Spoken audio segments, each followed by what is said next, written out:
Hello friends, कहानी वाली दादी मम्मा के चैनल पर आपका स्वागत है। एक नगर में सेठ पूरन चंद रहते थे। उनका चावल बनाने का काम था, व्यापार था, बल्कि फैक्ट्री थी और वो अपने एरिया में बहुत प्रसिद्ध थे। उनका व्यापार बहुत ही शिखर पर था। एक बार सेठ जी फैक्ट्री से शाम को अपने घर के लिए निकल रहे थे। जैसे ही मुख्य फाटक से गेट पर कार आई तो उन्होंने देखा कि कुछ कुत्ते एक कुत्ते को दबोचे हुए उसको घुरा रहे हैं बहुत ज़्यादा, और कुत्ता मी मी मी मी कू कू करके रो रहा है और सारे कुत्ते उसको घेर कर दबाया हुआ है। सेठ जी ने गाड़ी रोकी और अपने चौकीदार को इशारा किया कि इस कुत्ते को बचाओ। चौकीदार डंडा लेकर आया और उसने सारे कुत्तों को भगा दिया। पता चला कि वो कुत्ता बाहरी था और जो वहाँ के एरिया के कुत्ते थे वो उसको अपने एरिया में आने नहीं दे रहे थे। चौकीदार ने कुत्ते को उठाने की कोशिश करी, परंतु ये क्या, कुत्ता तो इतना जख्मी हो चुका था और खून टपक रहा था और उसके जख्मों से खून बह रहा था। सेठ जी ने देखा कि ये कुत्ता तो अब नहीं बचेगा। चौकीदार ने उसको पानी पिलाया और एक साइड पर कर दिया कि सड़क के बीचों बीच कभी वो कोई और व्हीकल उसको आकर कुचल ना दे। सेठ जी चले गए घर। सेठ जी ने कहा, सोचा मन में कि कुत्ते की इतनी दयनीय दशा है, अब ये कुत्ता नहीं बचेगा। भगवान तेरी लीला देखो, अब भगवान के हाथ में है। सेठ जी घर चले गए। सेठ जी भूल गए।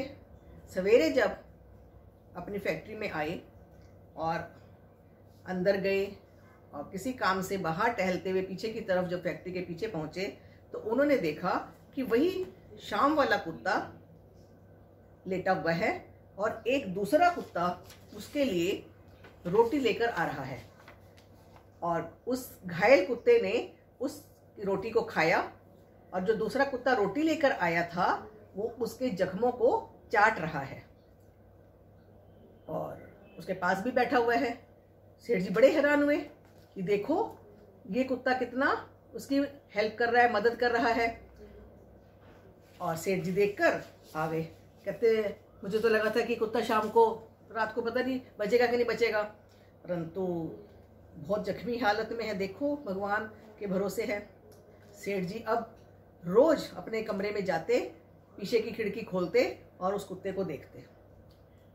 सेठ जी रोज देखते कि वो कुत्ता आता है, उसको रोटी देता है, उसके पास बैठता है, उसके जख्मों को चाटता है और ये क्या, वो जख्मी कुत्ता तो अब धीरे धीरे ठीक हो रहा है।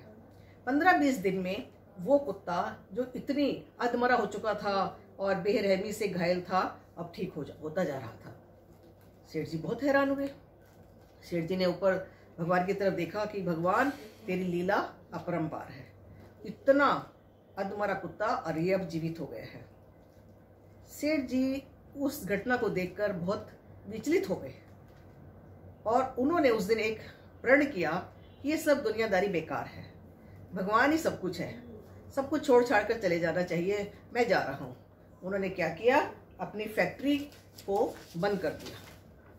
फैक्ट्री में जो इतनी अच्छी खासी फैक्ट्री चल रही थी, हजारों आदमी काम करता था उनकी फैक्ट्री में, उन्होंने उसको ताला लगा दिया और भगवा चोला पहना और वनों को चल पड़े तपस्या करने के लिए। सबने बहुत समझाया कि सेठ जी आप इतने अच्छे व्यापारी हैं, सेठ हैं, और आप फैक्ट्री बंद करके क्यों जा रहे हैं, परंतु नहीं, सेठ ने तो अपना प्रण नहीं बदला। अब सेठ वहां जाकर महंत बन गए और एक मठ में चले गए। सेठ को बहुत अच्छा प्रवचन देना आता था और उधर से फैक्ट्री बिल्कुल बंद पड़ी थी। सब लोग आते देखते कि अच्छी खासी चलती हुई फैक्ट्री देखो बंद पड़ी है, कितना आदमी उसमें काम करता था, पर ये क्या, फैक्ट्री को तो वहाँ पर कोई रौनक नहीं, कोई सब सुनसान, फैक्ट्री भी ऐसी हो गई जैसे कोई कभी चलती ही नहीं थी। और सेठ जी तो जंगल में जाके वहाँ पे मठ में जाके अपना संत बन गए, महंत बन गए। उनको महंत को बहुत अच्छा प्रवचन करना आता था। दिनों दिन वहाँ पर उनकी ख्याति फैलने लगी। अब यहाँ उन सेठ रूपी महंत को कोई चिंता नहीं, आराम से वहाँ रहते, भगवत भजन करते, शिष्य बढ़ने लगे और उनको वहाँ बड़ा अच्छा लगता, आराम से खाते, लोग बहुत दान पुण्य करते थे और वहाँ पे तो खूब खुला भोजन खाना हर चीज़ आती थी, हर सुविधा उपलब्ध थी। और सेठ जी जो महंत बने थे आराम से दिन बिताने लगे और शिष्यों को भी बताते कि भगवान की महिमा अपरंपार है, भगवान का नाम लिया करो हर वक्त सुबह शाम। एक दिन उनकी उस महिमा को सुनकर एक बड़े ही प्रतिभाशाली शिक्षक उनके आश्रम में आए और उनके प्रवचनों को सुना। उन प्रवचनों को सुनते सुनते एक दिन वो जो शिक्षक थे वो उन संत के पास बैठे थे और उनके साथ बहुत ज़्यादा उनका समीप्य बढ़ता जा रहा था और उन महंत को भी वो शिक्षक बहुत अच्छे लग रहे थे। तो शिक्षक ने जब जाने के लिए कहा तो सेठ रूपी महंत ने कहा कि अभी रुको, कुछ दिन और ठहरो हमारे मठ में, आपको क्या कोई परेशानी है? तो उन्होंने कहा नहीं नहीं। तो कहते कुछ दिन और रुकिए। तो उसने कहा, शिक्षक ने कहा चलो ठीक है, मैं 2-4 दिन और रुक जाता हूँ। अब वो तो प्रवचन रोज होते थे, कभी बाहर कभी अंदर कभी खुले में। तो एक दिन शिक्षक महोदय उनके साथ संत के साथ टहल रहे थे। तो शिक्षक महोदय ने पूछा कि महंत जी एक बात बताइए कि आप क्या शुरू से ही महंत हैं, संत हैं? आप कैसे बने महंत? आप अपना मुझे थोड़ा सा भूतकाल बताइए। अब महंत बताने लगे नहीं नहीं, मैं अभी कुछ साल पहले ही महंत बना हूँ। तो उस शिक्षक ने पूछा कि कैसे बने आप महंत? तो संत ने बताया कि एक घटना ने मेरे जीवन को बिल्कुल झकझोर दिया और मेरी दिशा ही बदल गई। तो शिक्षक ने पूछा कैसे? उन्होंने वो कुत्ते वाली घटना सारी बताई। तो शिक्षक ने जब बड़े ध्यान से वो सारी बात सुनी तो शिक्षक कहने लगे कि महंत जी मुझे ये बताइए कि जो घायल कुत्ता था और दूसरा साधारण कुत्ता उसको जब रोटी देने आता था, उनमें से कौन बड़ा था, रोटी देने वाला या रोटी खाने वाला? तो संत ने कहा भी जो उसको रोटी देकर जाता था वही बड़ा हुआ, क्योंकि उसने उसके प्राण बचाए। रोटी ना देता तो वो घायल कुत्ता कैसे बचता? तो रोटी खाने वाला तो छोटा हो गया, रोटी देने वाला बड़ा हो गया। तो इसी तरह से शिक्षक ने कहा कि आप जब पहले कारोबार करते थे, फैक्ट्री चलाते थे, तो आप कितने बड़े थे, कितने महान थे, और अब आप यहाँ मठ में यहाँ रहते हो तो क्या है, बनी बनाई रोटी मिल रही है और सब लोग आते हैं यहाँ पे खाते हैं और कोई किसी को चिंता नहीं है, सब भगवत भजन में लगे रहते हैं। परंतु पहले आप किस तरह से हजारों लोगों को काम दे रखा था आपने, और आप सबको रोटी रोजी देते थे। आप पहले ज़्यादा बड़े थे, अब आप उस घायल कुत्ते की तरह हो गए हैं कि आप खाना बैठकर खा रहे हैं, और पहले आप उस साधारण कुत्ते की तरह थे जो सबको भोजन देते थे। संत रूपी महंत की तो आंखें खुल गई बात सुन के कि वास्तव में शिक्षक महोदय तो बिल्कुल सही कह रहे हैं। उन्होंने अपना उसी समय अपना निश्चय बदल लिया और कहने लगे कि ठीक है, मैं आपका इशारा समझ गया, मुझे वापस अपनी फैक्ट्री खोल लेनी चाहिए।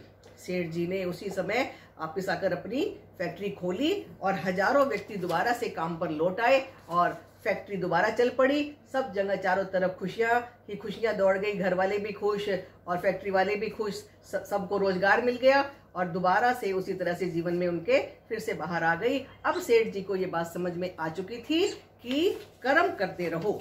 इस शिक्षा से हमें, इस कहानी से हमें ये शिक्षा मिलती है कि हमें हमेशा अच्छे कर्म करते रहना चाहिए, दूसरों के ऊपर डिपेंड ना हो, दूसरों को हमें खुशियां देने के लिए ऐसे कर्म करने चाहिए कि ताकि उनका भला हो।